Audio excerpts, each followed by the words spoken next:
Welcome students, VSC একাডেমিতে স্বাগত। আজকে আমরা আমাদের একজন নতুন লাইফ সায়েন্সের ফ্যাকাল্টির সঙ্গে আপনাদের ইন্ট্রোডিউস করাবো। আমাদের সঙ্গে রয়েছেন ডক্টর অমৃতেন্দু দত্ত স্যার। নমস্কার।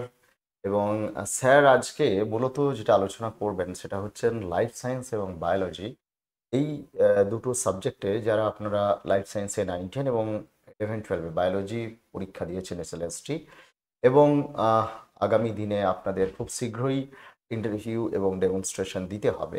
আজকে আমাদের আলোচনার দুটি স্তর থাকবে। প্রথম স্তরে আমরা স্যারের কাছে জেনে নেব যে ইন্টারভিউ দিতে যাওয়ার ক্ষেত্রে আপনাদের মাইন্ডসেট কি হবে, এবং দ্বিতীয়ত হচ্ছে কতগুলো গুরুত্বপূর্ণ বিষয় যেগুলো আপনারা করবেন আর যেগুলি করবেন না, ডু অ্যান্ড ডোন্টস। তারপরের ফেজে আলোচনা হবে। আপনারা আমাদেরকে অনুরোধ করেছিলেন যে 4-5টা টপিক যদি ডেমনস্ট্রেট করে স্যার দেখিয়ে দেন, যে কিভাবে আপনারা টিচিং ডেমনস্ট্রেশনটা করবেন। তো আইডিয়াল টিচিং ডেমনস্ট্রেশন ঠিক কেমন হওয়া উচিত, এই জায়গাটা নিয়ে কিন্তু আমাদের এই সেশনের দ্বিতীয় পর্বে আমরা কিন্তু এই যে আলোচনা সেটা রাখবো। প্রথম পর্যায়ে স্যার আলোচনা করবেন কিভাবে আপনারা ইন্টারভিউ দেবেন, পরে কিভাবে আপনারা ডেমনস্ট্রেশন দেবেন। আমি স্যারকে ধন্যবাদ জানাচ্ছি, কৃতজ্ঞতা জানাচ্ছি। Thank you sir. আমরা আর দেরি করব না, সরাসরি স্যার। Students welcome. তোমাদের ফার্স্ট আমি ইন্টারভিউর যে ডু আর ডোন্টস সেইগুলো সম্বন্ধে বলতে চলেছি, সেটাকে ভালো করে শোনো।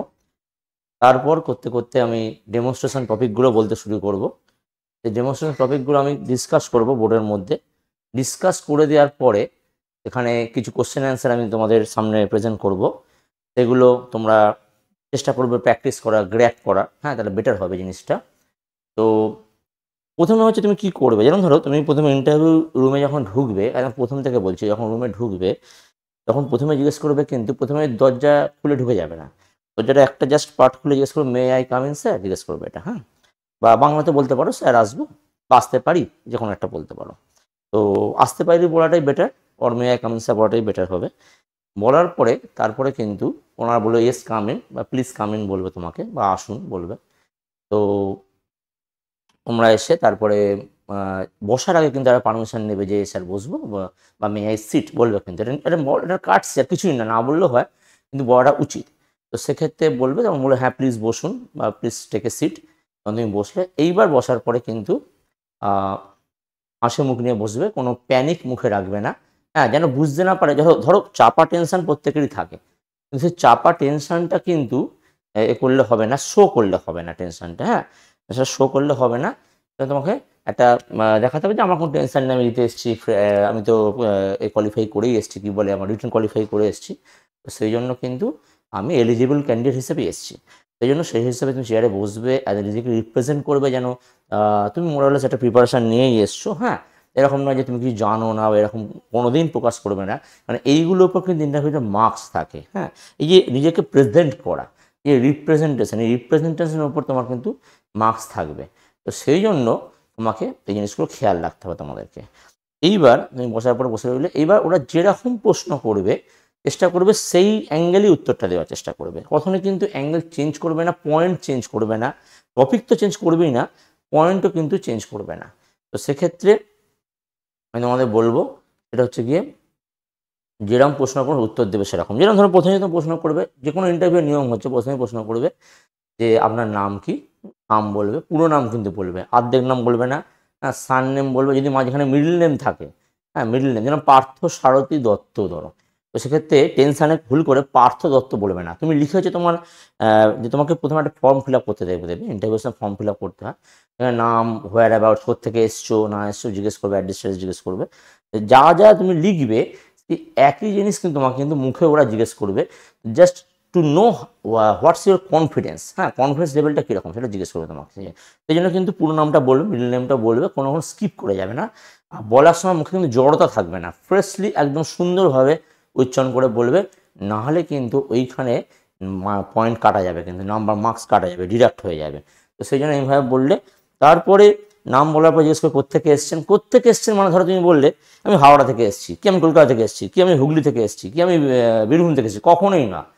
ফুল অ্যাড্রেস, যে পোস্টাল অ্যাড্রেস, এই পোস্টাল অ্যাড্রেসটা কিন্তু তোমরা বলবে, ঠিক আছে? পোস্টাল অ্যাড্রেস, যেমন ধরো তুমি বললে যে আমি অমুক ঠিকানা, এত রোড, এত লেন, এত বাই এত 43/44 সাপোজ আশুতোষ মুখার্জি লেন, এরকম বলে দিয়ে বললে কালকিয়া হাওড়া বা বেলুর হাওড়া বা বালি হাওড়া বা এরকম বা হোয়াট এভার একটা বললে, বা জগদীশপুর হাওড়া এরকম একটা বললে, তো সেক্ষেত্রে ফুল যে পোস্টাল অ্যাড্রেস সেটা কিন্তু বলবে, কখনোই কোনো ডিস্ট্রিক্টের নাম বা পার্টিকুলার কোনো এলাকার নাম কিন্তু বলবে না, ঠিক আছে?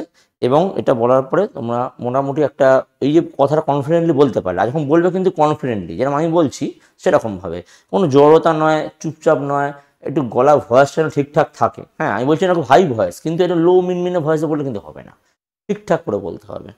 বলার পরে তারপরে তোমাকে যা কোশ্চেন করবে সে অনুযায়ী অ্যান্সার দেবে। আর যদি না পারো, মাইন্ডেড যদি না পারো কিন্তু একটু ভাববে, ভেবে বলবে সরি স্যার, ওই পাচ্ছি না এখন, ব্যাপার এরকম বলে দেবে, ব্যাস সরি স্যার বললেই হবে, পারছি না বলতে সরি স্যার, ব্যাস। প্রথমেই বলবে না, 1 মিনিট টাইম নেবে, টাইম নিলে দেখবে ওরা নিজেরাই বুঝতে পারবে না সরি স্যার বলতে হবেও না, ওরা দেখবে সঙ্গে সঙ্গে কোশ্চেন চেঞ্জ করে দেবে, ওরা টপিক চেঞ্জ করে দেবে, টপিক চেঞ্জ করে দেওয়ার পরে তোমাকে অন্য কোশ্চেন করবে। এবার এরকম তো হতে পারে ইন্টারভিউ তুমি 10টা কোশ্চেন 10টাই পারবে না, হয়তো 3টে পারলে না, 7টা তো পারবে।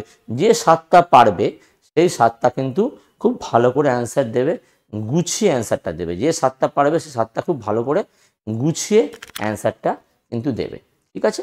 এবং তোমার যেটা নলেজ আছে সেই নলেজটাকে তুমি ওখানে আউটফ্লো করবে। হ্যাঁ, যে নলেজটা তুমি এত রিটেনটা পাস করলে কেন, সেই নলেজ আছে বলে পাস করলে, তো যে নলেজটা আছে সেটা এখন ইন্টারভিউ ওখানে গিয়ে তুমি বোর্ডের সামনে বলবে। সে বোর্ডে 3জনও থাকতে পারে, 4জনও থাকতে পারে, 6জন থাকতে পারে, সেটা ম্যাটার করে না, কতজন থাকতে তোমার দেখার দরকার নেই। আচ্ছা, সবসময় এটাকে বলার সময় কিন্তু আই টু আই কন্ট্যাক্ট রাখবে, আই টু আই, মাথা নিচু করে এরমভাবে অমুক জায়গায় এই হয় এই হয়, হ্যাঁ স্যার, হ্যাঁ হ্যাঁ স্যার হার্টের এই হয়, এরকম এরকম বললে চলবে না কিন্তু। হার্টে 4টে চেম্বার আছে স্যার, একটা রাইট অরিকেল, রাইট ভেন্ট্রিকেল, হ্যাঁ স্যার ঠিক আছে, ওরকম না।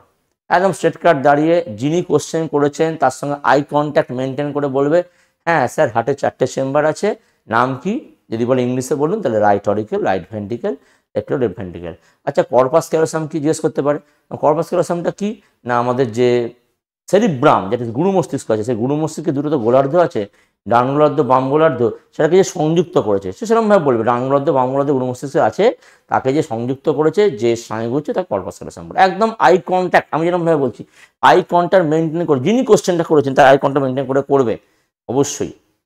এবং যা বাকিরা যদি তোমাদের তাকিয়ে থাকে তাদের দিকে একবার দুবার তাকাবে কিন্তু, ঠিক আছে? শুধু শুধু ওনার দিকে সবসময় তাকিয়ে থাকবে এরকম নয়। তাহলে এই জিনিসগুলো মেনটেন করতে হবে, তবে তুমি মনে রাখবে তোমার ইন্টারভিউ কিন্তু ভালো হবে। শুধু কোশ্চেন আনসার পারলেই কিন্তু ইন্টারভিউ ভালো হয় না, রিপ্রেজেন্টেশন দেখতে হবে, রিপ্রেজেন্টেশন না দেখলে কিন্তু হবে না, ঠিক আছে? আশা করি বুঝতে পারছো কি বলতে চাইছি, ঠিক আছে?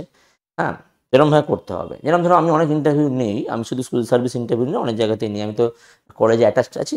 হ্যাঁ, তো সেক্ষেত্রে আমাকে সেক্ষেত্রে অনেক ফ্যাকাল্টি ইন্টারভিউ নিতে হতে পারে, অনেক কিছু নিতে হতে পারে, তো হয় এবং অনেক জায়গাতে নিতে হয়, প্রাইভেটে অনেক জায়গায় অনেক ইনস্টিটিউটে অ্যাটাচ আছে নিচ্ছি, যেমন মাঝে আমাদের তোমাদের রামকৃষ্ণ মিশনের বিদ্যা মন্দিরে নিচ্ছি, সেরকমই।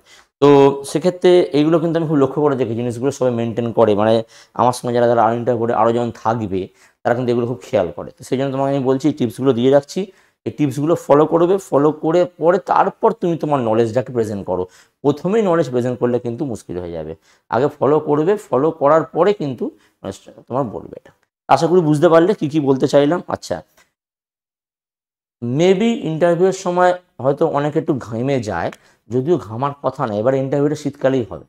নভেম্বরে যখন ইন্টারভিউটা হচ্ছে ধরে রাখো, নভেম্বরে হচ্ছে মানে মোটামুটি এমন কিছু গরম থাকবে না নভেম্বরে, ঠিক আছে? এমন কিছু গরম থাকবে না, তো ঘামবে না, কিন্তু টেনশনে অনেকে ঘাম হয়, বারবার অনেকে রুমাল দিয়ে মোছে, এগুলো কিন্তু ব্যাড হ্যাবিট, বারবার রুমাল দিয়ে মোছা যাবে না, ঠিক আছে? খুব ঘাম ঝরছে, একদম ঝরছে, তখন বুঝলে ঠিক আছে, কিন্তু বারবার টেনশানে মুছছো, ওটা কিন্তু মাস কমবে। আমি বললাম টেনশান এখন ওদের যাবে না, ওদের দেখাতে তুমি ফ্রি মাইন্ডে কিন্তু এসছো, তুমি ইন্টারভিউটাকে স্পোর্টিংলি নিচ্ছ, তুমি এটাকে প্যানিক করবে না। আর যদি বারবার ঘামো আর রুমাল দিয়ে মোছাকে প্যানিক করছো, মুশকিল হয়ে যাবে, এতে কিন্তু তোমার প্রেজেন্টেশন খারাপ হয়ে যাবে। এইগুলো কিন্তু খেয়াল রাখতে হবে। শুধু ওই বারবার বলছি নলেজ কত আছে আমার দেখে লাভ নেই, নলেজ তুমি দেখিয়েছো, তোমার রিটিন টেস্টে দেখিয়ে দিয়েছো, কিন্তু ইন্টারভিউর ক্ষেত্রে কিন্তু নলেজ ম্যাটার করে না, বাকি যে প্রেজেন্টেশনগুলো, নিজেকে রিপ্রেজেন্ট করা, এইগুলো ম্যাটার করে। তো যা যা বলছি এগুলো ফলো করো, তোমাদের টিপস কিন্তু কাজে লাগবে। ওকে। এবার ধরো কিছু আমি তোমাদের জন্য টপিকে যাচ্ছি, টপিক যাচ্ছি বলতে সাপোজ লাইফ সায়েন্স বা বায়োলজি বলো, তিনটে মিশিয়েই হয়, বটনি, জুলজি, ফিজিওলজি। তো প্রথমে আমি কিছু ফিজিওলজির টপিক বলি, কারণ সবচেয়ে টাফ তোমরা জানো ফিজিওলজি হচ্ছে গিয়ে toughest of biology, then zoology, then botany আসছে। আমি সব জায়গাতে একটু একটু করে বলবো। তো মনে রাখবে ম্যাক্সিমাম কোশ্চেন ফিজিওলজি থেকে কোশ্চেন করে, কারণ সবচেয়ে টাফ, কারণ মেডিকেল ফিজিওলজি আর হিউম্যান ফিজিওলজিতে প্রায় একই জিনিস। একটা মেডিকেল সায়েন্সে পড়ানো হয় আর একটা আমাদের নর্মাল অনার্স কোর্সে পড়ানো হয়, কিন্তু খেয়াল করে দেখবে যারা ফিজিওলজি অনার্স বা এমএসসি করেছে তাদের কিন্তু মেডিকেল ফিজিওলজি বই পড়তে হয়। তার সেক্ষেত্রে দেখো ডাক্তাররা যাই পড়ে তোমরা একই জিনিস পড়তো, সেই কোশ্চেন লেভেল কিন্তু হাই এবং খুব টাফ। তো এখান থেকে ম্যাক্সিমাম আসবে, বলে দিই তারপর জুলজি, তো বটনি থেকে দিতেই পারে। আর যেহেতু ম্যাক্সিমাম স্টুডেন্ট বটনি জুলজি হয়, তো ফিজিওলজি স্টুডেন্ট খুব কমই থাকে, ম্যাক্সিমাম কোশ্চেন মনে রাখো ফিজিওলজি থেকে কিন্তু দেবে ওরা। আচ্ছা, এবার কি ধরো একটা টপিক আমি বলছি তোমাদের, ধরো ব্রেনের একটা টপিক বলছি। ব্রেনের ক্ষেত্রে আমাকে জিজ্ঞেস করলো যে তোমার অগ্র মস্তিষ্কের ক্ষেত্রে অগ্র মস্তিষ্কের ভাগগুলো বলো, বা গুরু মস্তিষ্ক সম্বন্ধে যা জানো বলো। বলতে গেলো তখন কি বলবে? সাপোজ ধরো বললো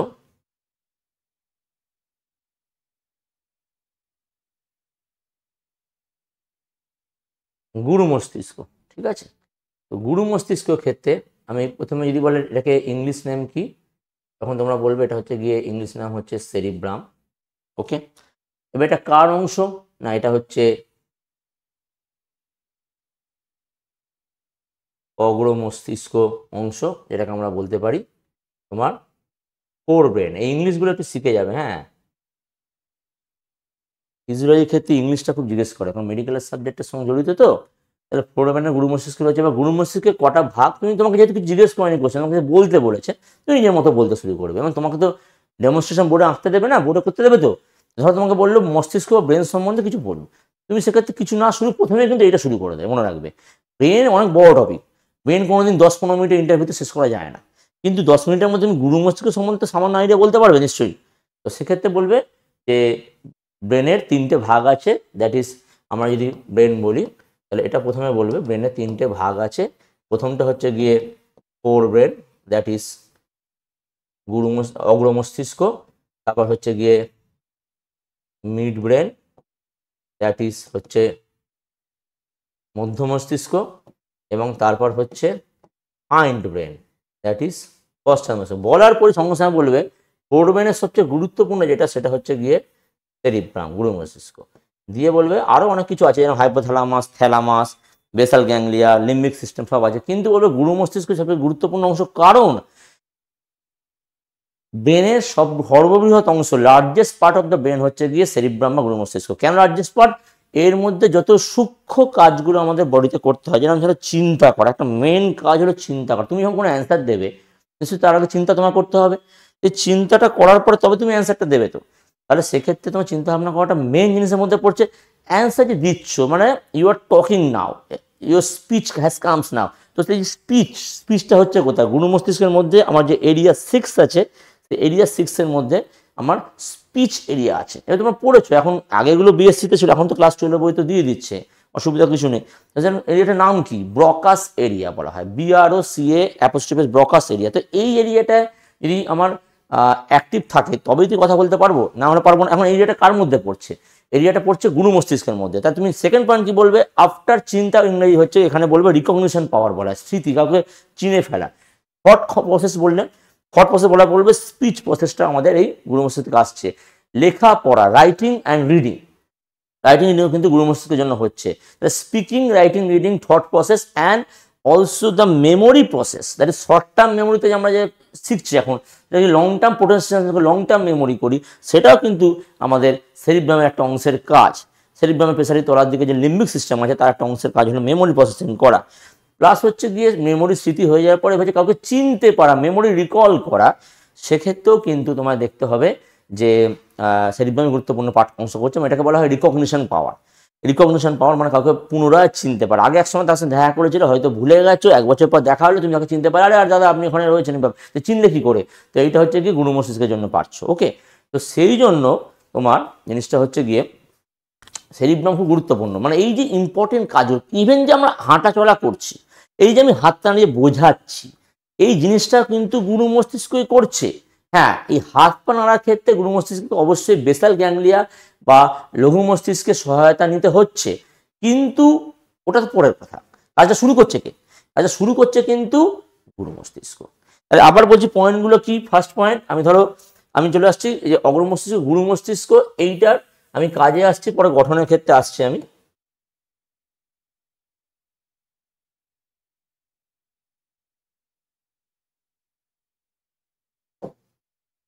তাহলে আজকে যদি বলে ফাংশন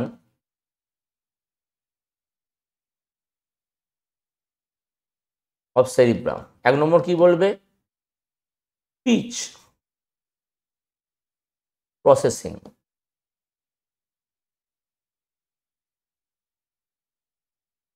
2 নম্বর হচ্ছে রিডিং অ্যান্ড রাইটিং। 3 নম্বর এই যে শিখছো, এখন যে বোঝা যাচ্ছে যে তোমরা শিখছো, এটা কি বলে? Learning process. 3 নম্বর হচ্ছে লার্নিং প্রসেস। 4 নম্বর হচ্ছে রিকগনিশন প্রসেস। 5 নম্বর হচ্ছে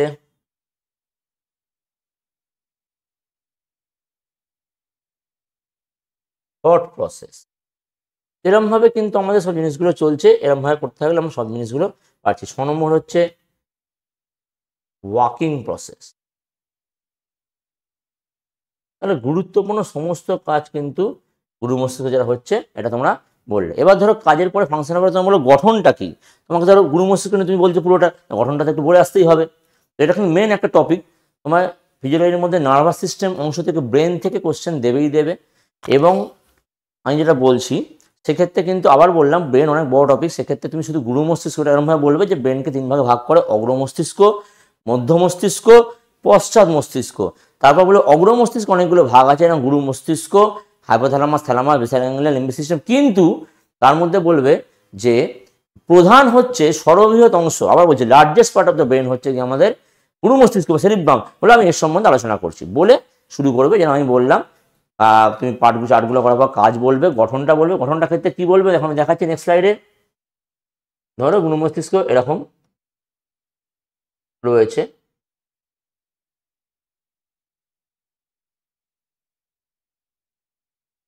আচ্ছা এইটা হচ্ছে RH বলে, এটা হচ্ছে LH, এটা হচ্ছে কর্পাস ক্যালোসাম। RH মানে কি? RH মানে হচ্ছে গিয়ে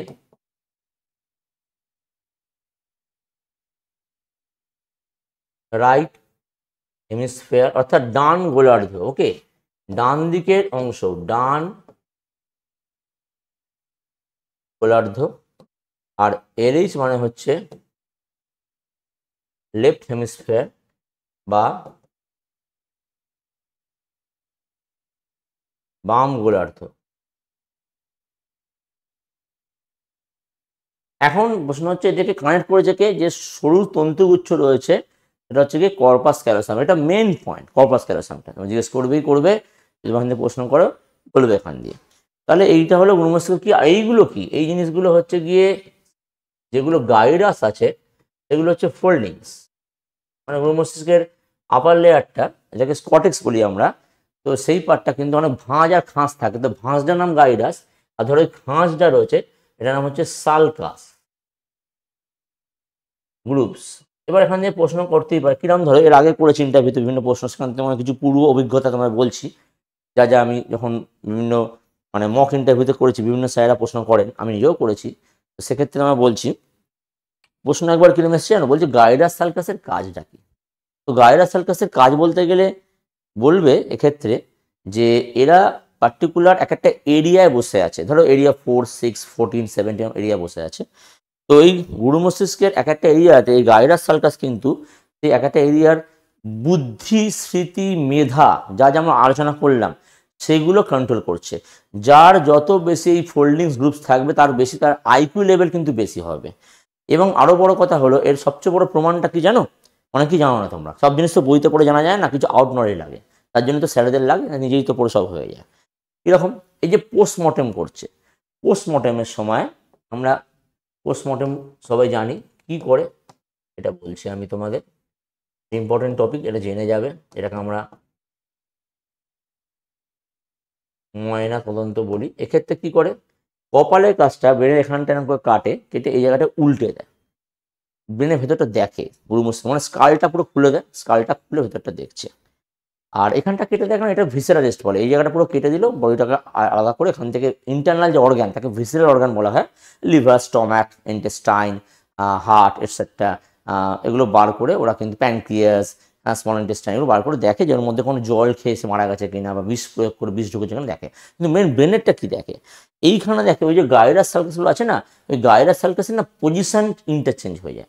পজিশন ইন্টারচেঞ্জ মানে কীরকম, মেডিকেল সায়েন্সে বলছে যে সাপোজ কারো ধরো জল ডুবে মারা গেছে, তাহলে তার যে এরিয়া 4 পজিশনটা চেঞ্জ হয়ে গিয়ে এরিয়া 12 চলে গেছে, বা এরিয়া 6টা 14 চলে গেছে, এরকম উল্টোপাল্টা চেঞ্জ হয়ে যায় অস্বাভাবিক মৃত্যুতে। বা গলা যদি মারা গেছে, তখন এরিয়া 8টা এরিয়া 12, এরিয়া 12টা হয়তো এরিয়া 18 এরকম চলে গেছে। তো এই যে পজিশন চলে গেছে, এইটা দেখে যারা পোস্টমর্টেম স্পেশালিস্ট, যে ডক্টররা, সবাই সবাই তো পোস্টমর্টম করতে পারে না, যারা এই পোস্টমর্টম নিয়ে পড়েছে, তারা কিন্তু এরিয়াগুলো পুরো একদম নখদর্পণে মুখস্থ, তারা কিন্তু দেখে রিপোর্টটা লিখবে যে এই এরিয়াটা চেঞ্জ হয়েছে বলে এ জল ডুবে মারা গেছে, কি একে শ্বাসরোধ করে মারা হয়েছে, কি গলা দড়ি দিয়েছে, কি গলা টিপে মারা হয়েছে, জিনিসগুলো এইভাবে কিন্তু রিপোর্টটা বেরোয়। রিপোর্টটা না বেরোবে কী করে? তো এই হচ্ছে কারণ, এইখানেই গাইরাস সার্কাসের মেন আমার ইম্পর্টেন্সটা কিন্তু এখানেই আমি পেয়ে যাচ্ছি। তো এইভাবে বলে, কিন্তু জিনিসটা মনে রাখবে। এবার তোমার কোশ্চেন আসতে পারে, পোস্টমর্টেমকে মেডিকেল টার্মে কি বলা হয়? মেডিকেল টার্মে বলা হয় অটোপসি। হ্যাঁ, এটা মনে রাখবে। অটোপসি কেন? আমরা কি জানি? আমরা জানি বায়োপসি জানি। বায়োপসি মানে হচ্ছে টিস্যু কালচার। কখন করা হয়? যখন কারো কোনো সার্জারি হয়, আফটার সার্জারি আমাদের থেকে পারমিশন করে, আমরা সাইন করে আমাদের অর্গ্যানটা, যেমন গলব্লাডার অপারেশন হয়েছে বা অ্যাপেন্ডিসাইটিস অপারেশন হয়েছে, সেক্ষেত্রে আমাদের এটাকে নিয়ে কি বলে, ওই অর্গানটা নিয়ে ওরা কালচার করতে দেয়। কেন? যে if there is any presence of any malignant cells or not, সেখানে কোনো ক্যান্সারাস সেল কিন্তু আছে না নেই, বেশিরভাগ সময় থাকে না, কিন্তু এটা দেখা গেছে, এটাও কিন্তু প্র্যাকটিক্যাল বলছি, নট থিওরি, সব বইতে পাবে না। তো এখানে বলছে যে তোমার after using the scissors and scalpels during surgery, তো সেক্ষেত্রে কিন্তু দেখা যাচ্ছে there is the chance of maybe malignancy particular in that cell where the operation has been carried out. Okay, যেখানে অপারেশনটা হয়েছে সেই সেল, সেটা গলব্লাডার হোক কি হোয়াট এভার অ্যাপেন্ডিক্স হোক, সেখানে যদি কোনো কারণে ম্যালিগন্যান্সি চলে আসে, তাহলে কিন্তু মনে রাখতে হবে তার আশেপাশে অলরেডি ছড়িয়ে গেছে। গলব্লাডার হওয়া আমার লিভারে ছড়িয়ে গেছে, অ্যাপেন্ডিক্স হওয়া আমার ইন্টেস্টাইনে ছড়িয়ে গেছে। তখন সেটাকে আটকাবার জন্য পার্টিকুলার ক্যান্সারের যে চিকিৎসাগুলো করতে হয়, যেমন রেডিওথেরাপি, ইমিউনোথেরাপি, কেমোথেরাপি বা সার্জারি, সেগুলো শুরু করতে হবে। আর যদি না হয়, বেটার, কোনো ব্যাপার নয়। তো সেইটা ডক্টররা রিস্ক নেয় না, কারণ অনেকবার এরকম হয়েছে আফটার সার্জারি ম্যালিগন্যান্সি এসছে, ক্যান্সার এসছে, সেক্ষেত্রে উইদাউট বায়োপসি কিন্তু ধরা পড়বে না। যখন ধরা পড়বে, লাস্ট স্টেজ, মানুষটা মারা যাবে। যাতে এটা না হয়, তাই ডাক্তাররা প্রিকশন হিসাবে ওটাকে বায়োপসি করতে দেয়, করে সেখান থেকে রিপোর্টটা বলে দেয়, বাবা ঠিক আছে, ক্যান্সার নেই, আপনি বাড়ি যান, এখন থাকলে আপনি ক্যান্সার অফিসে চিকিৎসা করান। এই জন্য সার্জারি হলে বায়োপসি মাস্ট। এইবার মনে রাখবে, পোস্টমর্টেম হচ্ছে, postmortem is one kind of biopsy also. এবার এই পোস্টমর্টেমের ক্ষেত্রে কিন্তু এটা অটোপসি কেন বলছি, because you do not take permission of the dead body. Dead body permission নেওয়া যায় নাকি? আবার সে তো মারা গেছে।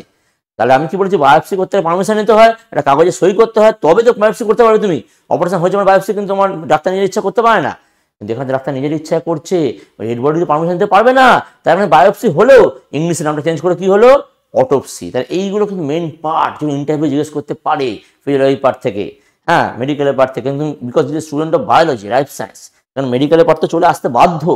হ্যাঁ, এবং ওই যে বললাম, ম্যাক্সিমাম ক্ষেত্রেই বটানি জুলজি স্টুডেন্ট থাকে, ফিজিওলজি জিজ্ঞেস করবেই করবে। তো সেক্ষেত্রে এটা খুব ইম্পর্টেন্ট টপিক ছিল, তোমাদের বললাম, ব্রেনের একটা পার্ট বললাম, আশা করি বুঝতে পেরেছো। আমি পরের পার্টে আসছি আর একটা টপিক নিয়ে।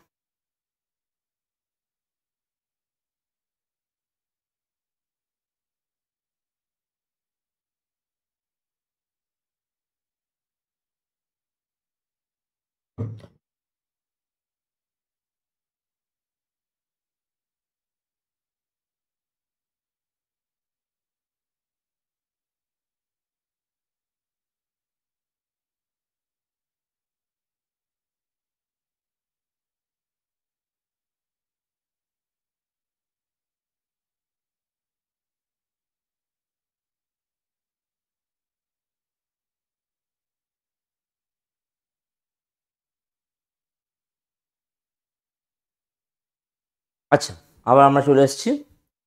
এবার টপিক একটু চেঞ্জ করছি।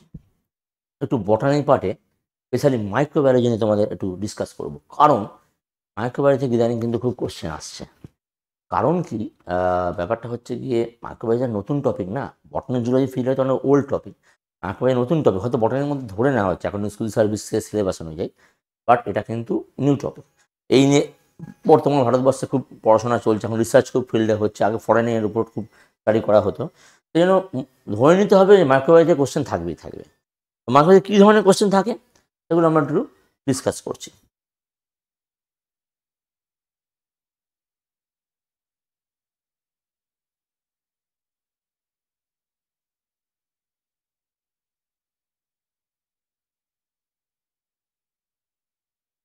এখানে ধরো জিজ্ঞেস করলো এই যে গ্রাম স্ট্রেনিং এই টপিকটা সম্বন্ধে আমার পড়াতে দিল, তুমি কিরকম করে পড়াবে গ্রাম স্ট্রেনিংয়ের ক্ষেত্রে? দেখো, তোমার টাইম কিন্তু শর্ট, তুমি মনে রাখবে এখানে ডিটেলস অত বলতে গেলে আমার চলবে না, আমাকে একটা স্কিমের আকারে দেখাতে হবে, স্কিমাটিক্যালি সব জিনিস দেখাতে হবে। ওই লিখে লিখে বলে বলে করলে আধ ঘন্টা পেরিয়ে ইন্টারভিউ টাইম বেরিয়ে চলে যাবে, হবে না। তাহলে তোমাকে you have to manage your time, শিখতে হবে কীভাবে তুমি টাইম ম্যানেজ করতে। ওই টাইম ম্যানেজমেন্ট একটা ইম্পর্টেন্ট টপিক। টাইম ম্যানেজমেন্ট না করতে পারলে কিন্তু খুব মুশকিল। তুমি যদি পড়াতে গিয়ে পুরো টাইমটা খেয়েই না 15 মিনিট ধরে পড়িয়েই যাও, তারপরে আপনাকে জিজ্ঞেস করবো কখনো, আপনি যান আর কিছু জিজ্ঞেস করবো না, তুমি নাম্বার তুমি হাফ পেলে। সাপোজ যদি ইন্টারভিউ 10 নম্বর থাকে, পড়ানোর জন্য হয়তো 5 দিয়ে দিল, বাকি 5 দিলই না, জিজ্ঞেস করতে ওরা উপায়ই পেলো না। তো টাইম ম্যানেজমেন্টটা করতে হবে। তো সেক্ষেত্রে এবার তুমি যদি বলছো বাংলা লিখতে পারি, হ্যাঁ বাংলা লিখতে অসুবিধা কিছু নেই, যে কোনো বাংলা ইংরেজি কোনো ম্যাটার করে না, তুমি লিখতেই পারো, অসুবিধা নেই। আমি হয়তো ইংরেজি লিখছি, ঠিক আছে, আমার প্র্যাকটিস আছে সেই জন্য লিখছি, আমি এতদিন পড়াচ্ছি সেই জন্য লিখছি। তুমি হয়তো প্রথম যাচ্ছি, তুমি বাংলা লিখতেই পারো, অসুবিধা, বাংলা লিখবে, কিন্তু বানান খেয়াল রাখবে না ঠিক থাকে। বাংলা লিখতে গিয়ে তুমি স্পেলিং ভুল করলে তাহলে কিন্তু ক্ষমা অপরাধ, মানে অপরাধযোগ্য, তোমার কোনো ক্ষমা হবে না যাকে বলে। ইংলিশের ভুল তবু হতে পারে, বাট ইংলিশও হওয়া উচিত না। তুমি বিএসসি এমএসসি করে এসছো, হ্যাঁ, সেটাতে ইংলিশই তো পড়েছো, বাংলা খুব কমই পড়ে সবাই, পাস কোর্স বাংলা পড়ে, অনার্স তো আর এমএসসি তো ইংলিশই হয়, কিন্তু ইংলিশ শিখতে বাংলা কিন্তু ভুল করবে না। গ্রামস ট্রেনিং তাড়াহুড়ো করতে গিয়ে যদি টেনশন খেয়ে যাও তাহলে কিন্তু শেষ, অবস্থা খারাপ। লিখতে গিয়ে যেন হাত না কাঁপে, আবার টিপস দিচ্ছি, আমি যেরকম লিখছি স্মুথলি লিখতে হবে, লিখতে গিয়ে যেন হাত না কাঁপে, হাত কাঁপলে কিন্তু পয়েন্ট ডিডাক্ট যাবে, মার্কস কমে যাবে, খেয়াল রাখবে এটা, মাইন্ড ইট। হ্যাঁ, এবং লেখার পরে সবসময় তোমরা আন্ডারলাইন করবে, বিশেষ করে মেন যে হেডিং টপিক আন্ডারলাইন করবে, তারপর তার তোরা সাব হেডিংয়ের তোরা তুমি আন্ডারলাইন করতেও পারো, না করতে পারো, যে কিন্তু তার তোরা স্কিম অনুযায়ী সব বোঝে, সব জিনিস কিন্তু স্কিম দেখাবে। যদি ডায়াগ্রাম দেখানোর উপায় থাকে, যেন আমি সেরিব্রামে দেখালাম, অবশ্যই ডায়াগ্রাম দেখাবে, কারণ লাইফ সায়েন্স বায়োলজির ক্ষেত্রে ডায়াগ্রাম ছাড়া কিছু হয় না, ডায়াগ্রাম অবশ্যই দেখাবে। কিন্তু এক্ষেত্রে তো ডায়াগ্রাম আমার সম্ভব না, গ্রাম শ্রেণী কি ডায়াগ্রাম দেখাবো, হয়তো ব্যাকটেরিয়া ডায়াগ্রাম দেখাতে পারি একটা, কিন্তু সেটা আমার চাইনি, যখন চাইবে আমি করবো। তো তোমাকে যদি টপিক মেনশন করে দেয়, তা তোমাকে এরকম করে বলতে হবে। আর যদি নিজে থেকে পড়াতে দেয়, ওয়েল অ্যান্ড গুড, অসুবিধা নেই, নিজে থেকে পড়াবে। ধরো গ্রাম শ্রেণী তোমার ইচ্ছা হলে পড়াবে, তুমি বটনি স্টুডেন্ট, তুমি মাইক্রোবায়োলজি ভালো করে পেরেছো, তুমি গ্রাম শ্রেণী পড়াতে শুরু, গ্রাম শ্রেণী রিলেটেড বেশ সোজা। কিন্তু এখানে বইতে আমাদের কি অনেক বড় আছে লেখা, আমরা অত যাবো না, আমরা স্কিমাটিক্যালি করবো। কীরকম? প্রথমে বলবো গ্রাম স্ট্রেনিং কে আবিষ্কার করেছে, গ্রাম স্ট্রেনিং ডিসকভার্ড বাই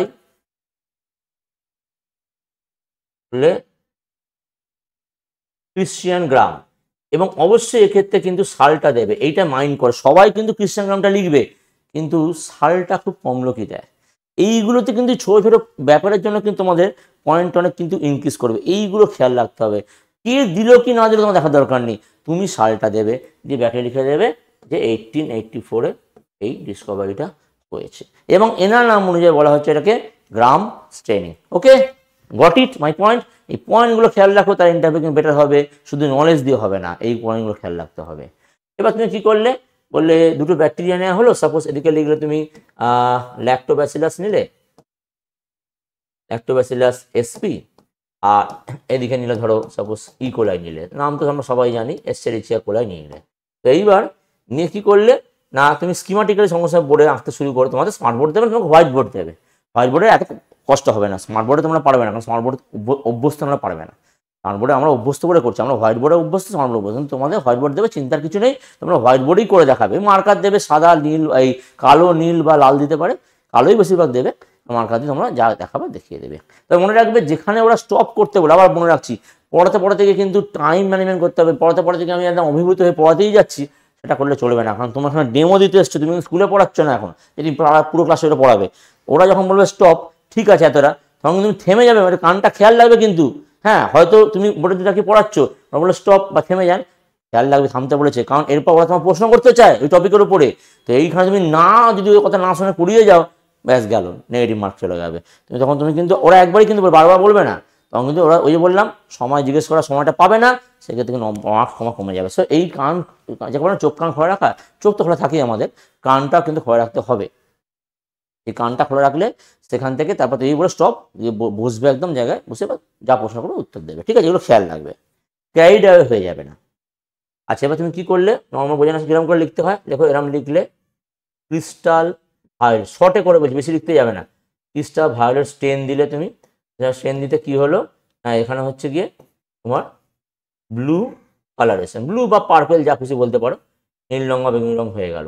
এদিকেও দিলে তুমি, লিখলে এরকমভাবে ক্রিস্টাল ভায়োলেট দিলে, দিয়ে এদিকেও করলে ব্লু কালারেশন। নেক্সট তুমি এদিকে কি দিচ্ছ, লুগালস আয়োডিন। তোমরা দেখো সব পড়েছো, অসুবিধা কিছু নেই। কি হবে, ম্যাচুরেশন অফ কালার, মানে কালারটা ব্রাইট হয়ে যাবে, দ্যাট ইজ ব্লুটা আরো চকচকে উজ্জ্বল হয়ে উঠবে, ম্যাচুরেশন অফ কালার। যা এদিকে হবে এদিকেও তাই হবে, এদিকেও তুমি দিয়েছো লুগালস আয়োডিন,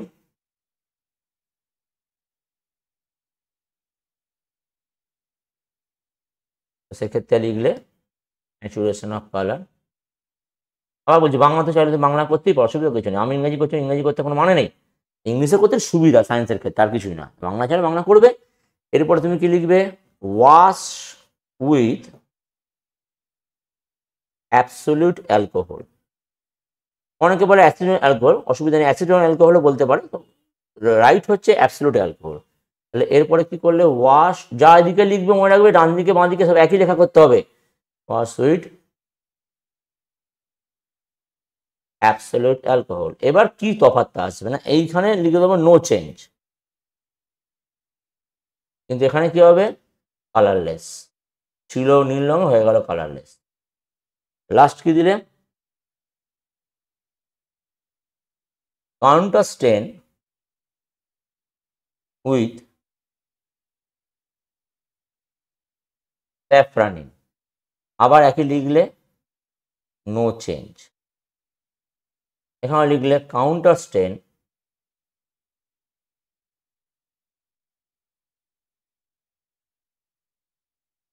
উইথ স্যাফরানিন, দিয়ে লিখলে পিঙ্ক কালারেশন বা রেড কালারেশন, রেডিশ অ্যাকচুয়ালি, লালচে বা গোলাপি। তাহলে এইখান থেকে বললে যে ব্যাকটেরিয়াটা তার সেল ওয়ালে ব্লু কালার একবার নেওয়ার পরে নতুন করে ব্লু কালার নিল না, অর্থাৎ পিঙ্ক কালার নিল না, সে কালার চেঞ্জই করলো না, তাকে বলবো আমরা গ্রাম পজিটিভ ব্যাকটেরিয়া। মানে এইটা হচ্ছে আমার ল্যাক্টোব্যাসিলাসটা হচ্ছে গ্রাম পজিটিভ ব্যাকটেরিয়া। আর যে তার কালার ডি কালার হয়ে গেল এবং হওয়ার পরে সে পিঙ্ক কালারটা নিল after counter staining with the safranin, তাকে আমরা বলবো গ্রাম নেগেটিভ ব্যাকটেরিয়া। এইভাবে তুমি জিনিসটা বলে দিলে হয়ে গেল, ক্লিয়ার। এরকম করে একটা টপিক, এটা করতে কতক্ষণ, 5 মিনিট কি ম্যাক্সিমাম 10 মিনিট লাগবে, তার বেশি লাগবে না। তোমার প্রথম করে হয়তো 10 মিনিট লাগবে, অ্যাকচুয়ালি 5 মিনিটে হয়ে যাওয়ার কথা, কতক্ষণ লাগলো আমার করতে। তো সেরকম এরকমভাবে করতে হবে। করার পর যা প্রশ্ন করবে এখান থেকে বলবে, চুপচাপ বসে বলবে, দেখবে সুন্দরভাবে খুব ক্লিয়ারলি ইন্টারভিউ হয়ে যাবে, কোনো চাপ নেই, দারুণ ইন্টারভিউ হবে। চনমনে থাকবে অবশ্যই, একদম ডিপ্রেশন থাকবে না, নার্ভাস কিন্তু হবে না, তাহলে কিন্তু মুশকিল, চনমনে থাকবে। দিয়ে এরমভাবে করলে কিন্তু তোমাদের অবশ্যই আমি তোমাদের সাফল্য কামনা করি এবং আমি আশা করব তোমরা সাফল্য পাবে। তো আমি দুটো টপিক তোমাদের বললাম, একটা ফিজিওলজি পার্ট, একটা বটানি পার্ট। এবার জিওলজি পার্ট একটা বলবো, বলে আবার অন্যান্য টপিকে আস্তে আস্তে আসতে থাকবো, ঠিক আছে? একটু দেখে নাও যা বললাম।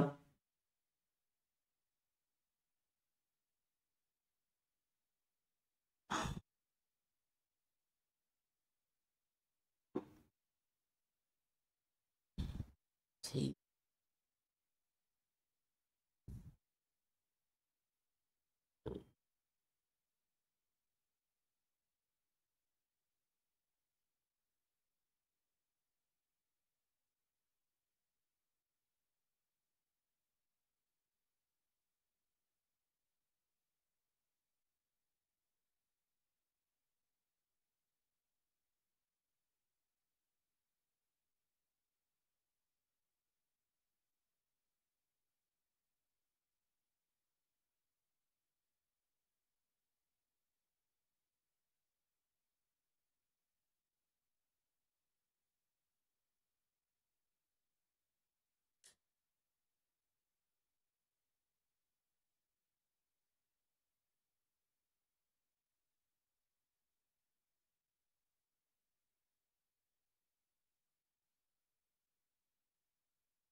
ঠিক আছে, আবার এলাম আমরা। তাহলে দুটো টপিক তোমাদের বুঝিয়ে দিচ্ছি আশা করি, এবং টিপসগুলো দিচ্ছি, টিপসগুলো খেয়াল রাখবে কি জিনিস হচ্ছে। এবার আমি আবার আর একটা টপিক নিয়ে আসছি, ঠিক আছে।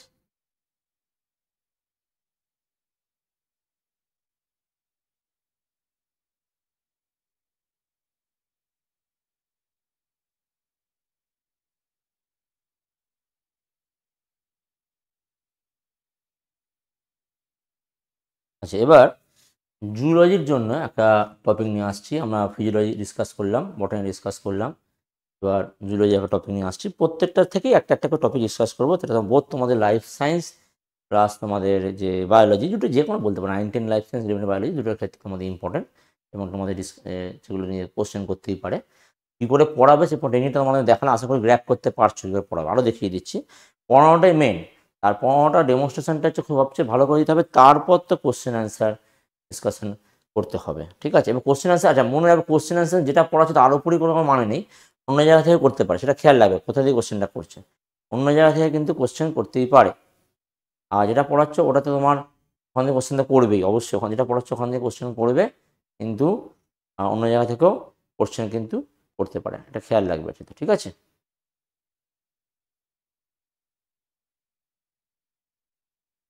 আচ্ছা ধরো, এবার আমি জিজ্ঞেস করলাম আমাকে, তুমি বললে সেল ডিভিশন ডিসকাস করতে তোমায় দিল, তো তুমি নিয়ে ডিসকাস করতো জুলজির মধ্যে টপিক সেল ডিভিশন।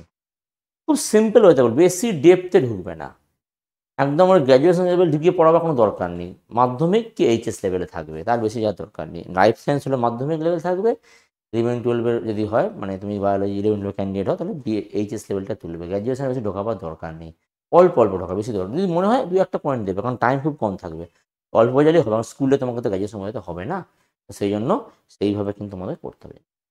তুমি এখানে জাস্ট বললে যে সেল ডিভিশন টাইপ বলে দিলে, টাইপ দিয়ে তুমি বললে যে 3 ধরনের হয়, মাইটোসিস, মাইটোসিস আর মিওসিস। এইবার দিয়ে তুমি বললে যে আমাদের হিউম্যানের ক্ষেত্রে অ্যামাটোসিস হয় না, হিউম্যানের ক্ষেত্রে মাইটোসিস হয়। তার অ্যামাটোসিস কাদের ক্ষেত্রে হচ্ছে, ইউনিসেলুলার যে অর্গানিজম আছে, অর্থাৎ এককোষী যে জীবগুলো আছে তাদের ক্ষেত্রে কিন্তু হচ্ছে তোমার অ্যামাটোসিস। এবার দিয়ে বলে মাইটোসিস কাদের হয় না, আমাদের বলে 2 ধরনের সেল আছে, বডি সেল, একদম সিম্পল ওয়েতে বোঝাবে। এবার সোমাটিক সেল, যেন তুমি মনে করবে স্কুল চিলড্রেনদের বোঝাচ্ছ, মনে রাখবে তোমার সামনে কোনো ফ্যাকাল্টি স্যার নেই, যদি মনে করো তোমার সামনে ফ্যাকাল্টি স্যার, তুমি গেলে একদম না, তোমার সামনে মনে রাখবে স্টুডেন্টরা বসে আছে, সরি।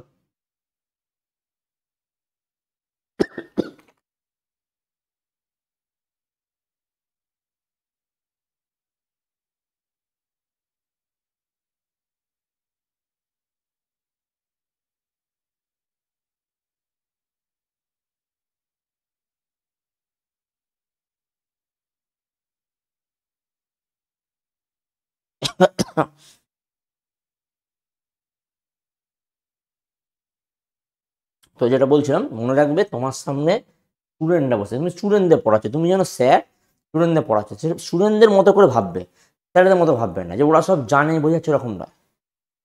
স্টুডেন্টরা কিছু জানে না, তাদের বোঝাচ্ছে, তাই যতটা পারবে সিম্পল ওয়েতে বোঝাবে।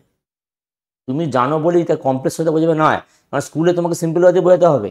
তাই মনে রাখবে তোমার সামনে যারা বসে আছে ওরা ফ্যাকাল্টি তখন না, ওরা স্টুডেন্ট, এরকম ভেবে পড়বে। কিন্তু তুমি একবার ভেবে ওরা ফ্যাকাল্টি স্যার, তাহলে কিন্তু টেনশনে পড়ে যাবে, অবশ্যই পড়বে টেনশন, তুমি প্রথমবার ইন্টারভিউ দিতে যাচ্ছ, এবার টেনশনে পড়লে সব গুবলেট, সমস্ত পড়ানোটা গুবলেট হয়ে যাবে। তাই জন্য মনে করবে আমার স্টুডেন্ট সামনে আছে, স্টুডেন্টদের সিম্পল হতে বোঝাবে, আমাকে বোঝাবে, এইবার তুমি কোশ্চেন করবে পরের কথা, এরকমভাবে কিন্তু করবে।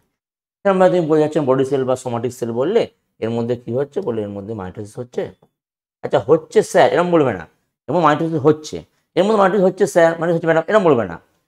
তুমি কিন্তু আমার স্টুডেন্ট না, মনে রাখবে তুমি অ্যাজ এ স্যার, তুমি কিন্তু ইন্টারভিউ দিতে এসছো, you would be the future sir, future teacher, interview দিতে এসছো, সেই হিসাবে তুমি কিন্তু স্যার এটা হলো, ম্যাডাম এটা এরকমভাবে বলবে না, স্যার ম্যাডাম বলবে না, জাস্ট মাইটোসিস হলো এইটা, এটা বডি সেলে হয়, মিওসিস হলো এইটা, এটা জার্ম সেলে হয়, এরকম বলে দিয়ে তুমি চলে যাবে।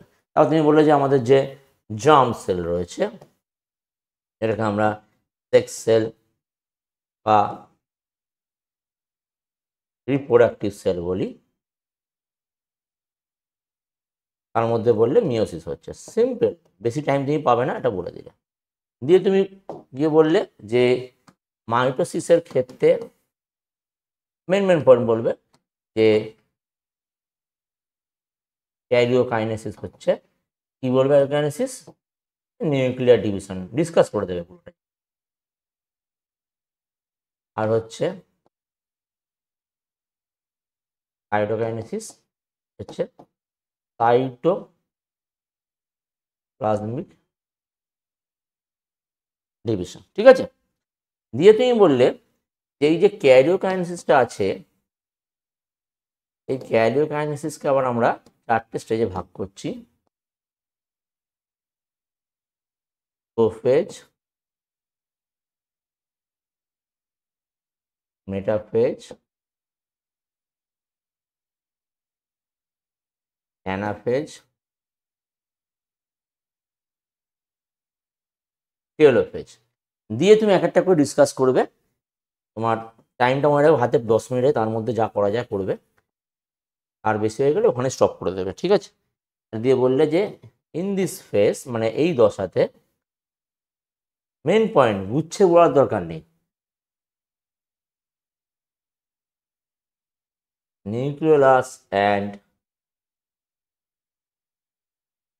নিউক্লিয়ার মেমব্রেন ডিসঅ্যাপিয়ার, এরকম বলে দিলে কিছু একটা পয়েন্ট, বা তার সঙ্গে বলে দিলে যে ক্রোমাটিন ফাইবার, এটা কাছাকাছি চলে আসছে, কন্ডেনসেশন হচ্ছে, chromatin fibre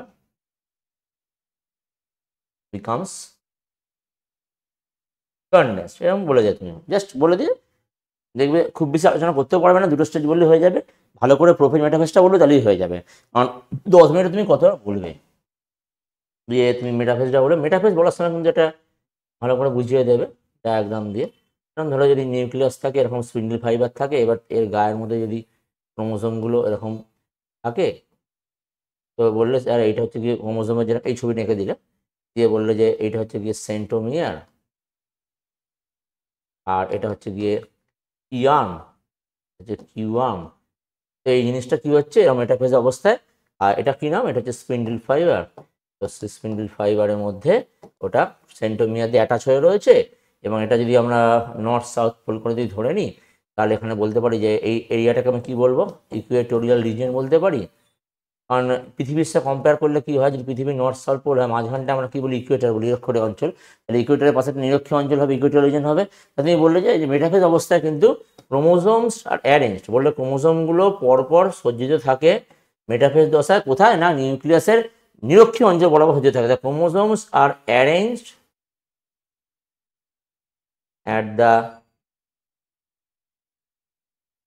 Equatorial plane during metaphase, এরকম একটা বলে দিলে হয়ে গেল।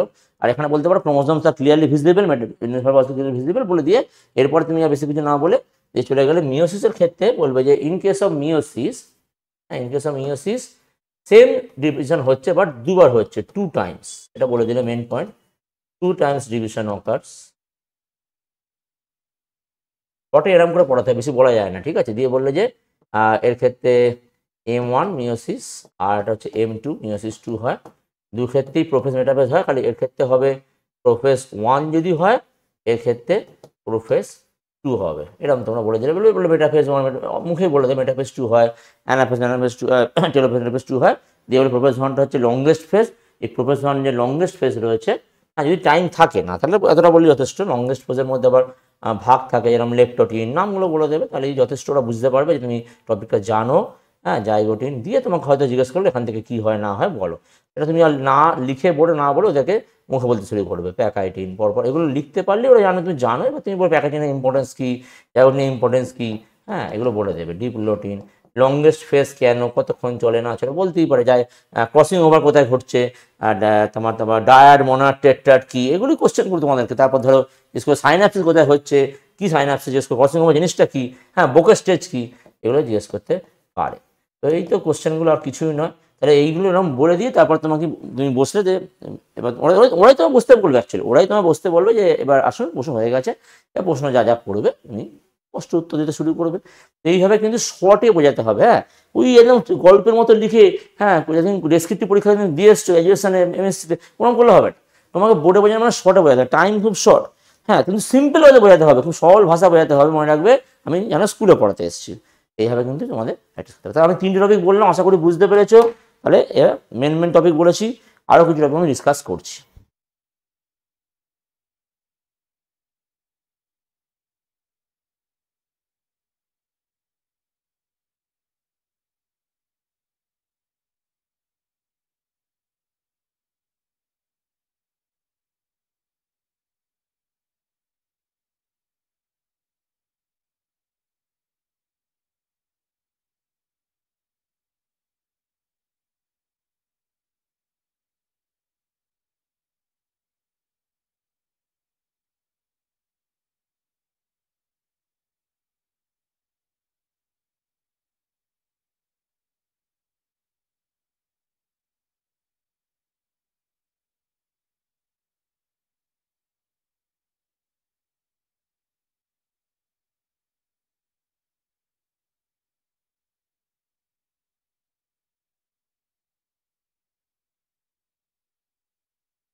ঠিক আছে, আশা করি বুঝতে পেরেছো। আমার টিপসগুলো মেন নেবে, তাহলে তোমরা সাফল্য পাবে। এবং সঙ্গে টপিক কীরকম করে পড়াতে হবে আশা করি এতক্ষণ বুঝতে পেরে গেছো।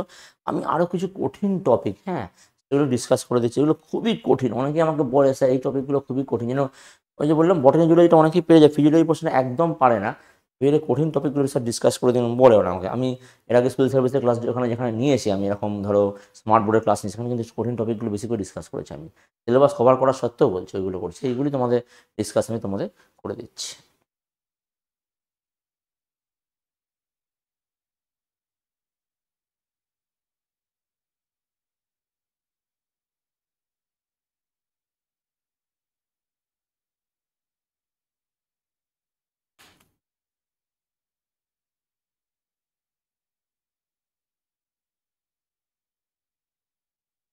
নেক্সট স্লাইডে আসছি। এবার ধরো আমাকে জিজ্ঞেস করলো সংবহন, সার্কুলেশন, অনেকেই প্রশ্নটা করে, বিশেষ করে বললো হিউম্যানটা বোঝা। কারণ হিউম্যানটা সবচেয়ে কঠিন না, অ্যানিম্যালটার মধ্যে সোজা বোঝানো যায়, প্ল্যান্টের তো সেরকম কিছু নেই, ব্লাডের ব্যাপার এখানে বলতেই হবে। এটা সার্কুলেশন মানে এখানে মনে রাখতে হবে আমাকে এখানে হার্ট নিয়ে কোশ্চেন করতে পারে। তো হার্ট নিয়ে কী কোশ্চেন করবো, কিছু বেসিক কোশ্চেন তোমাদের বলছি, ধরো এমনিতে কোশ্চেনগুলো করে, বেসিক কোশ্চেনগুলো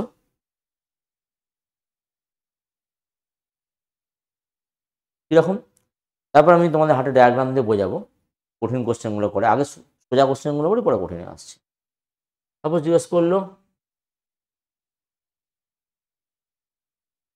ওয়েট অফ হিউম্যান হার্ট, মানুষের হৃৎপিণ্ড ওজন কত। এইবার এইটা খুব কন্ট্রোভার্সিয়াল কোশ্চেন, কারণ এখানে তোমার মেল ফিমেল বলে দেয়নি। যদি তোমাকে মেল চায় তাহলে অ্যাভারেজ হচ্ছে 300 গ্রাম, অ্যাভারেজ, কিন্তু বেশি কম হতেই পারে। আর যদি ফিমেল চায় মোটামুটি ধরো 230 গ্রাম। এবার মুশকিলটা হলো যে তোমাকে কোশ্চেন করেছে যে বলো যা ষাটের ওজন কত, তখন কিন্তু তোমাকে দুটোই বলতে হবে, মেলের এইটা ফিমেলের এইটা। তুমি শুধু মেলেরটা বলে ছেড়ে দেবে না, তুমি ফিমেলটা বলে ছেড়ে দেবে না। তুমি মেল ক্যান্ডিডেট মেলটা বলে ছেড়ে দিলে তাহলে কিন্তু হবে না, বা তুমি ফিমেল ক্যান্ডিডেট ফিমেলটা বলে ছেড়ে দিলে তাহলেও কিন্তু হবে না। তাহলে তোমাকে দুটোই বলতে হবে যে মেলের স্যার এত হচ্ছে বা মেলের ম্যাডাম এত। স্যার ম্যাডামও বড় দরকার নেই, মেলের হচ্ছে এত, ব্যাস, অত স্যার ম্যাডামও দরকার নেই। মেলের হচ্ছে 300 গ্রাম অ্যাভারেজ, 230 গ্রাম। আমি বলবো যদি বলে অ্যাভারেজ, বলে হ্যাঁ অ্যাভারেজ বলছি আমি, রেঞ্জ তো বেশি কম হতেই পারে, আমি অ্যাভারেজ বলছি। 300 গ্রাম হচ্ছে মেলের, ফিমেলের ক্ষেত্রে হচ্ছে গিয়ে 30 গ্রাম। ঠিক আছে, এরকমভাবে কিন্তু জিনিসগুলো রিপ্রেজেন্ট করতে হবে আমাদেরকে বলার সময় ইন্টারভিউতে। ওরা প্রশ্ন করতেই পারে, এবং রিপ্রেজেন্ট কিন্তু ওরা করবে। ঠিক আছে।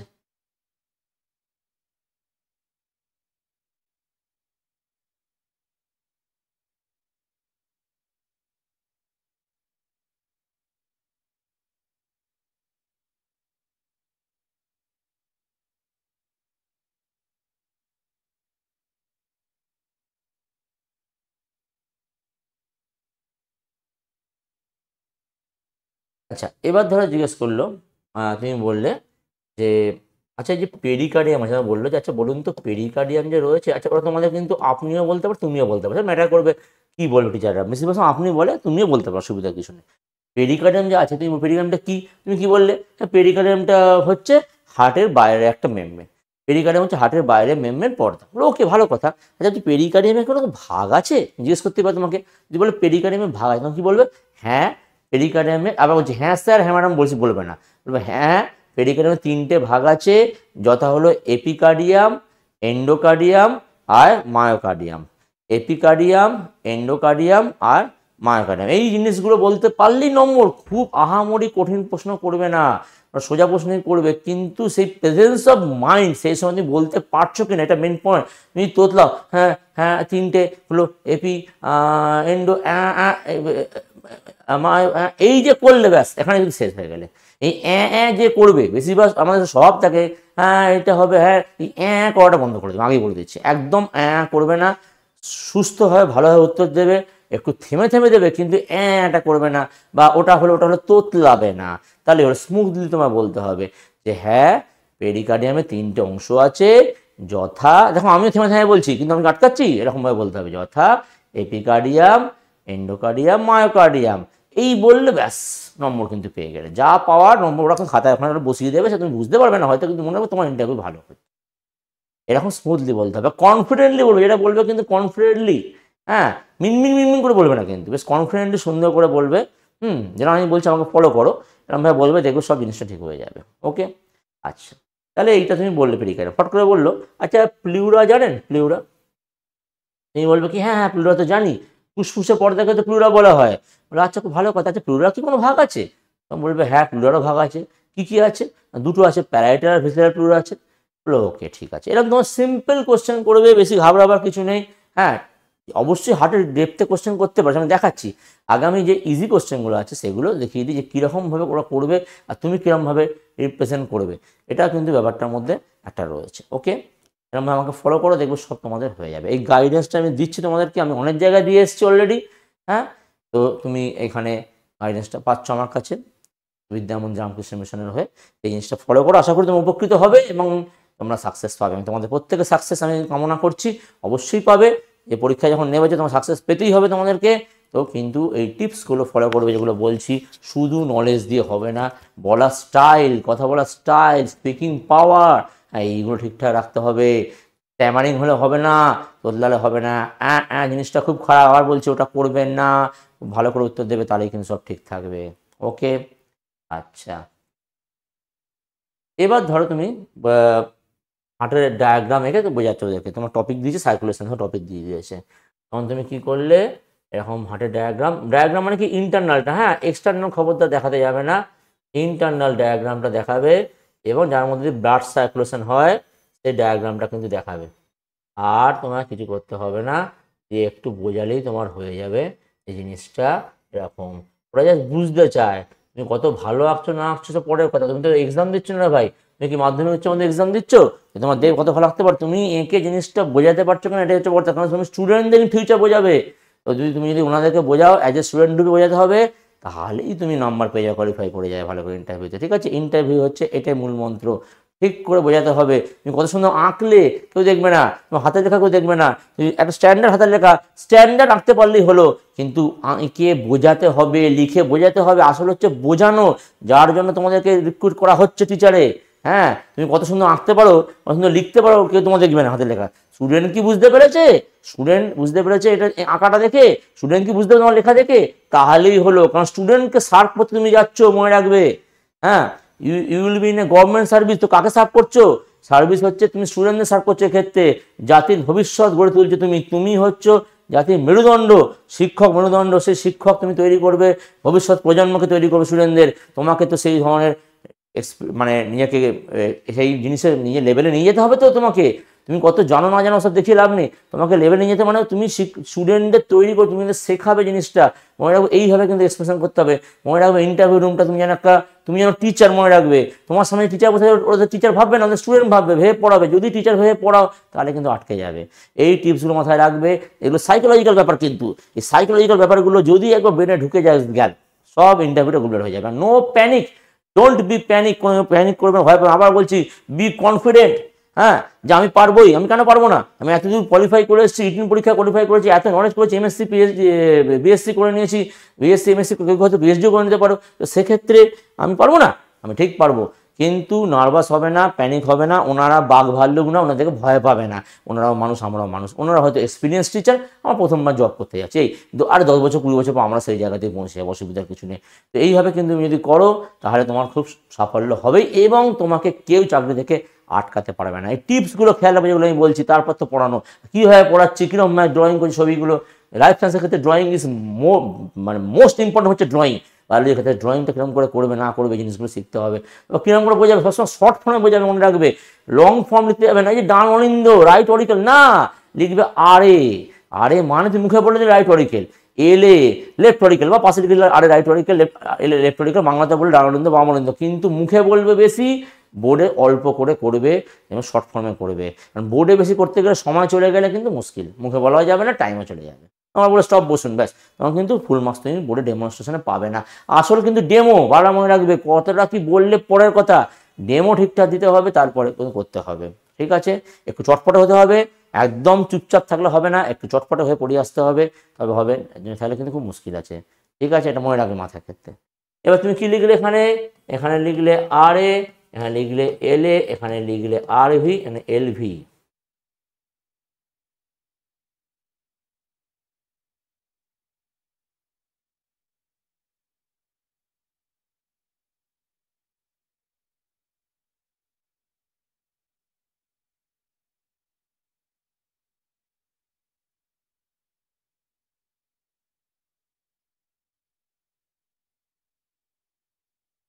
এবার তুমি ভাষা পড়ে দিতে পারো, সে আর এ হচ্ছে রাইট অরিকেল, বা মুখে বললে ডান অরিন্দ।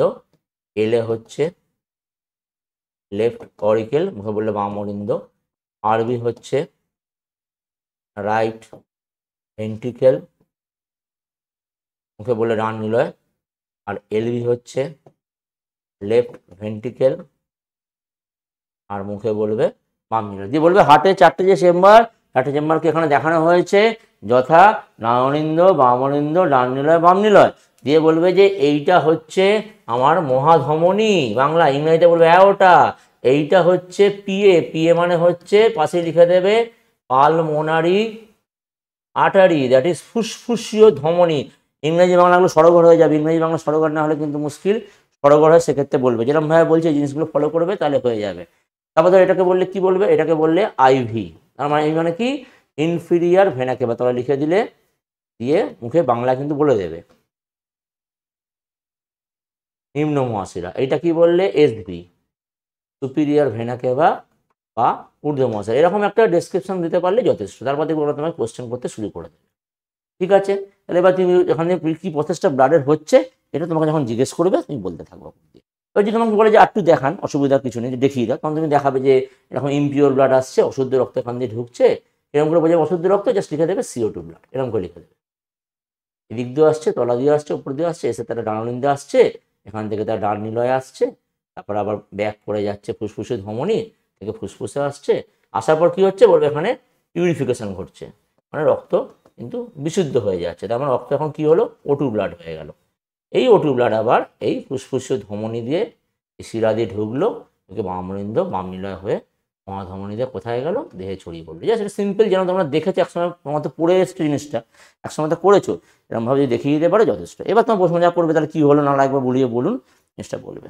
এটা মোস্ট ইম্পর্টেন্ট টপিক, এটা কিন্তু দেয়, ড্রয়িং করে কিন্তু তোমাদেরকে করতে হবে। ড্রয়িং না করলে মুশকিল। হার্টের টপিক, ব্রেনের টপিক যখন জিজ্ঞেস করবে, ড্রয়িং করবে, বাকিগুলো যেরকম বলার বলবে। ঠিক আছে, আর একটা টপিক তোমাদেরকে ডিসকাশন হয়ে গেল, অনেকগুলো বোঝালাম, টিপস দিয়ে দিচ্ছি সব রকম, কীরকমভাবে বলবে না বলবে সেইভাবে কিন্তু ফলো করবে, নাহলে কিন্তু খুব মুশকিল হয়ে যাবে। ওরকম বললাম, যা যা বলেছি কনফিডেন্টলি বলবে, কোনো তোতলাবে না, কোনো আওয়াজ করবে না, সুন্দর করে বলবে, তাহলে দেখবে তোমাদের জিনিসটা ক্লিয়ার হবে। থ্যাংক ইউ স্যার, আজকে অনেকটাই হলো।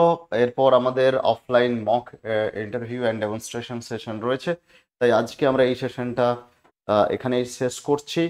আপনারা যারা আমাদের সঙ্গে জয়েন হতে চান, আমাদের স্ক্রিনে দেওয়া যে নম্বর, সেই নম্বরে আপনারা যোগাযোগ করুন, এবং যারা অ্যাডমিশন নিতে আগ্রহী তারা অ্যাডমিশন নিয়ে নিন ঝটপট করে, কারণ আমাদের কিন্তু অনেকগুলো ক্লাস অনলাইন অফলাইন হয়ে গেছে।